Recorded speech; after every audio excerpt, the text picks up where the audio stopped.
My name is Sue Baker, and I'm a professor in the Information Technology and Computer Science department here at Lakeland. I've been teaching online classes for over 20 years, and I want to take a few minutes to give you 10 tips on how you can be successful with remote learning. Tip 1. Be ready to hit the ground running the first day classes begin. Get your textbook and other required materials before classes start so you can begin your work right away. You can find out what's required for your class from Lakeland's class schedule or from the bookstore's website. Tip 2. When your instructor makes your Blackboard course site available, log in right away and familiarize yourself with the site. Review the syllabus so you're aware of the course requirements, find out what's due when, and put this into some type of calendar. Blackboard has a calendar especially for this purpose. Keep in mind that not all courses are the same.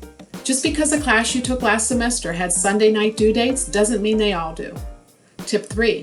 Building a good working relationship with your instructor is an important piece of a successful remote learning experience. Keep in mind that your instructors want to help you navigate the course and master the course learning objectives. The more you openly communicate with your instructor, the more your instructors are able to help you. Tip 4. If your course asks you to introduce yourself on the discussion board, make sure you post an introduction that really tells us about you and your experiences. That will allow us to find something in common with you. By connecting through your introduction, you've taken a step to help us see each other as regular people. Let us know your interests and career focus. This helps us teach you what you want to learn, and many instructors will pass along resources we think will interest you or help you with your classwork. Tip 5. Find out how your instructor wants you to communicate with them throughout the course. This may be through email, via discussion board, virtual meeting via WebEx, Zoom, or Skype, or even by phone. When communicating via email, make sure to include the course you're in and be as specific as you can with any problems or issue that you're having. This way we can be specific with our answers.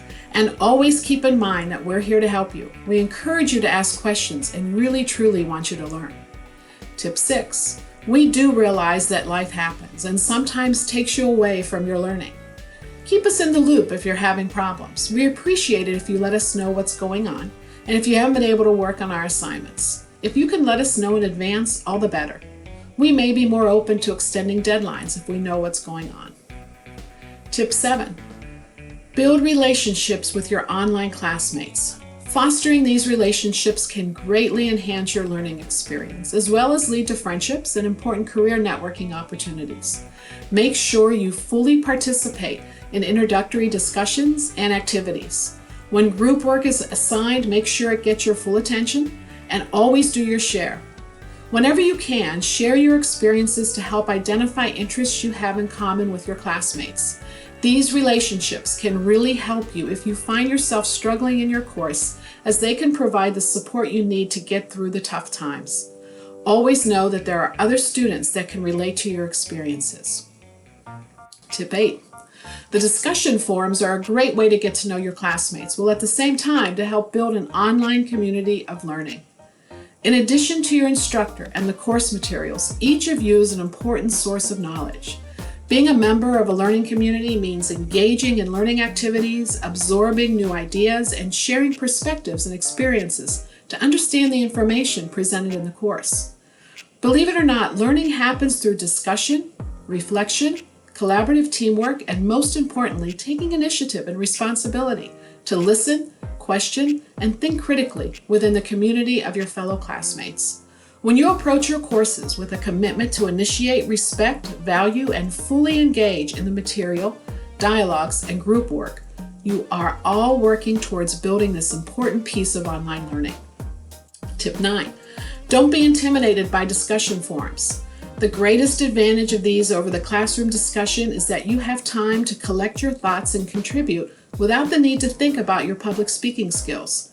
You'll be able to consider your response before you post it in the discussion forum, and you and your classmates can build on each other's responses for a more thorough conversation.